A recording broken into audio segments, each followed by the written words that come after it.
Going to kind of go over some UV mapping. It's been a while for you guys. I'm just going to kind of showcase kind of a simple one. This is a pretty good model, actually. Everything looks pretty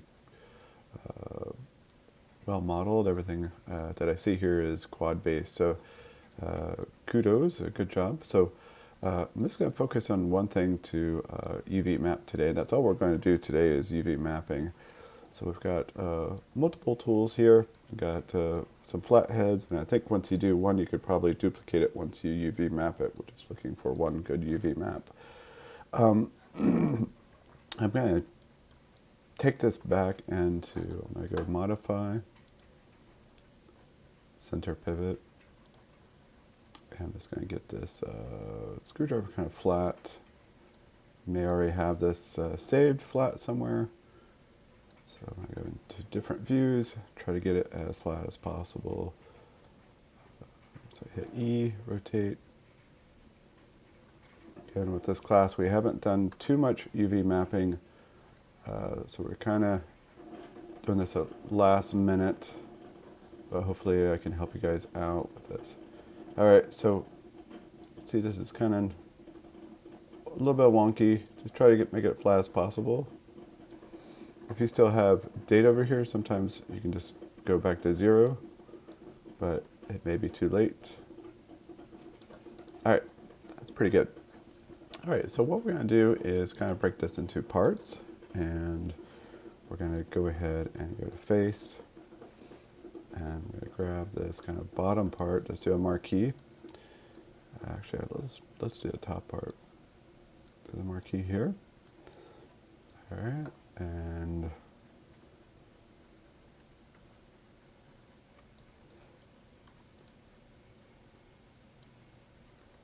actually, I'm going to go to the side here and do a little bit different marquee here. I'm going to select just that half, and then we're going to go over here and hit UV, and we're going to bring up our UV editor so we can see it. Don't need your UV tool kit. We're going to go UV and do a planar. Just make sure it is on camera, bounding box, camera, and all that is set. All right, so I'm going to pull this to the side so we can see what's missing. All right, and I'm going to continue, hit spacebar, and I'm going to grab the other side, and I think it's this side. Okay, you're just grabbing those faces here. You may need to zoom in to see if you've missed any. And you see I went too far. All right, so let's rinse and repeat. Let's try it again. All right, I'm zooming in. All right, looks like I did so, and then I grabbed too many here on the bottom, which is fine. Just hit shift and deselect it. All right, so I'm gonna go back over here. Go to my planar view here, make sure it's kind of flat, and we're going to go UV and planar again. All right, so we have two of these. Oops. Apple Z, and then make sure you pull this over, make sure there's no overlap. And we're going to unwrap these in a little bit. Okay, so now I'm going to go to face again. Keep it simple. All right, so I'm going to marquee just that tip here, and then hit shift and deselect that. And we'll go to top view, UV. And again, we're just trying to get these into chunks here. Again, Substance Painter will take care of all the seams, but we're just trying to get it something where it's workable.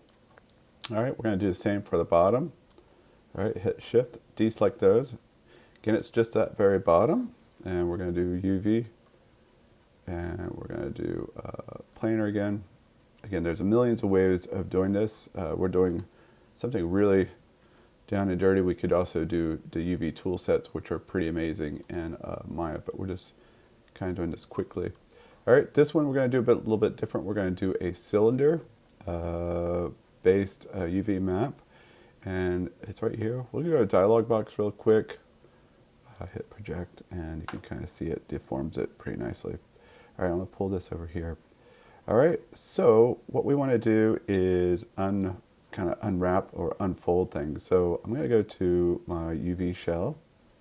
And we'll do one at a time, I think. We're going to go to modify and we're going to hit unfold. All right, you can see it kind of unfolded that. We're going to do the same here, hit G, unfold. And we'll do the same with kind of each product. Kind of just disperses it nicely. All right, now we're going to select everything and we're going to go modify.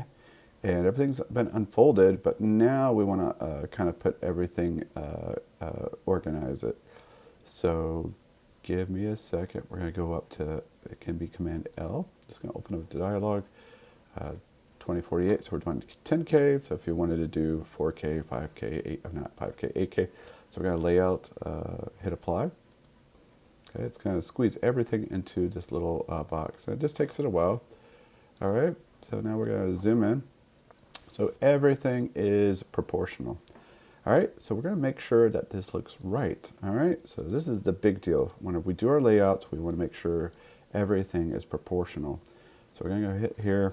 Again, we couldn't have done this a million different ways with the new tool sets within Maya, but we're just kind of not really pushing it too hard because I want this kind of be able to do it within the 2 weeks. So right here we have the image. If we have UV mapped this to take this out, put it in Photoshop, we could put the textures exactly where we want, but we just basically want to hit this checkerboard. And what you're looking for is any irregularities. So we want to make sure that those checkerboards are kind of all the same size. So if you had a checkerboard like on this side that was 3 times bigger, or that you had skewing, but you just want to make sure everything looks kind of flat. Make sure those squares look decent.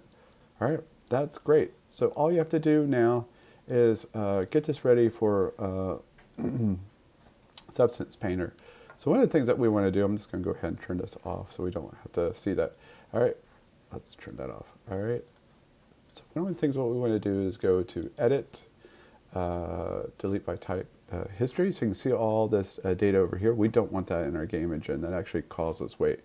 So we're going to go Edit, Delete by Type History. And then we're also going to go Modify and Freeze Transformation. All right. And what that's going to do is going to freeze all this out so they're X'd out. And so we're going to go ahead and hit Modify. Freeze transformation, you can see it's all X'd out.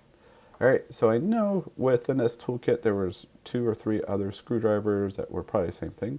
What you want to do is just duplicate this, hit Command D or Edit, Duplicate, and you can size it down. So as you can see, when I select both of them, they're both UV mapped. So that's really important that you do that. So you have a crescent wrench, that you need a UV map. Hammer, it was fantastic, and also the toolbox. All right, so make sure everything is in your scene has been UV mapped, and then just pull it off to the side, and then your crescent, make sure that's flat in here, pull it off to the side, get everything UV mapped, then bring it back, and then dress it up like you had before. All right, the other thing that you want to do is you want to put textures on these. This is the very last thing, it's kind of important too. So we're going to do rendering, and we're going to hit Assign New Material. So this is really important when we go into Substance Designer. So we're going to go Assign New Material. We're going to do Blend because it's kind of shiny. It doesn't really matter. We're going to change these textures in Substance Painter. So you want to name it. We're going to call it Screwdriver. Okay, enter. Does have a preset there, but just as long as once we get, it's going to get quite complicated, but the screwdriver, hammer, the carrier. So when you bring all these 4 into Substance Painter, you want to make sure they all have their own material. And this is the same for each screwdriver, screwdriver 2, screwdriver 3, etc. All right, just make sure you save it. I'm going to go ahead and save to my desktop in just a second, but make sure you do iterative saves just in case something crashes. Sometimes UV mapping can be a little bit finicky, especially if you have some bad models, etc. All right, that's it for now. The second part of class, I'll probably talk about going into Photoshop and grabbing images, textures, and so forth so you can project onto that surface. All right, good luck.